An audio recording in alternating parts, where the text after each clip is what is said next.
Happy morning parents.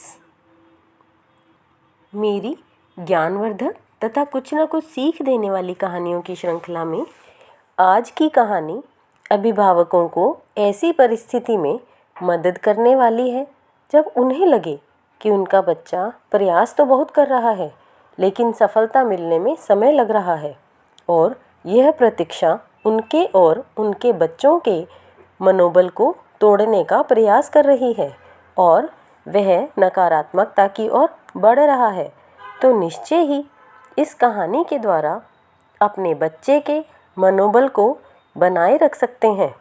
मैं life coach सीमा गुप्ता अपनी कहानी सुनाती हूँ। एक बार की बात है, देवताओं के राजा इंद्र ने किसानों से किसी कारण से नाराज होकर 12 वर्षों तक बारिश न करने का निर्णय लेकर किसानों से कहा, अब आप लोग 12 वर्षों तक फसल नहीं ले सकेंगे। सारे किसानों ने चिंतातुर होकर एक साथ इंद्रदेव से वर्षा करवाने हेतु प्रार्थना की। इंद्र ने कहा, यदि भगवान शंकर अपना डमरू बजा दें तो वर्षा हो सकती है।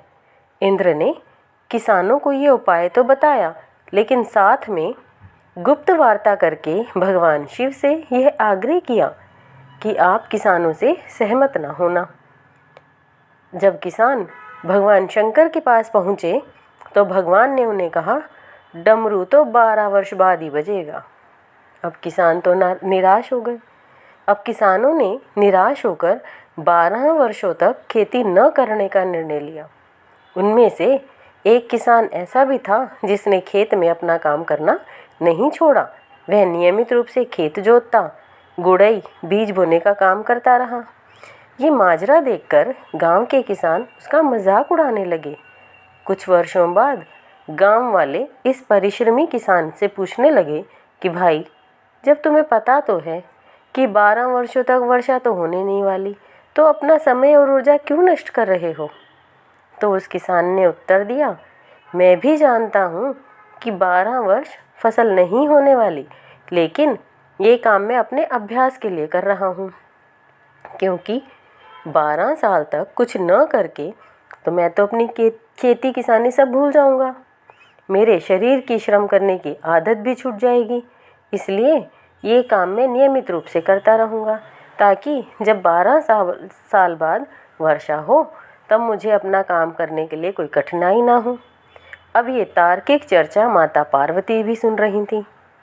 बात सुनने के बाद उन्होंने भगवान शिव से कहा, प्रभु, आप भी 12 वर्षों के बाद डमरू बजाना भूल सकते हैं।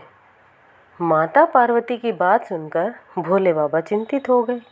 अपना डमरू बज रहा है या नहीं, ये देखने के लिए उन्होंने डमरू उठाया और बजाने का प्रयत्न करने लगे।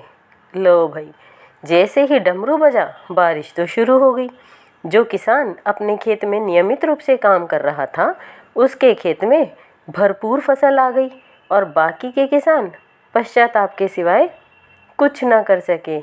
तो डमरू कभी भी बज सकता है।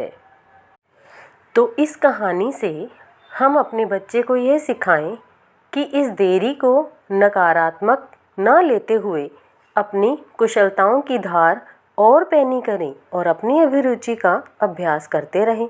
सफलता तो एक दिन हमारे पीछे आएगी ही। क्या यह कहानी आपके लिए किसी तरह मददगार साबित हुई है? मुझे कमेंट में अवश्य बताएं। धन्यवाद। ओम नमः शिवाय।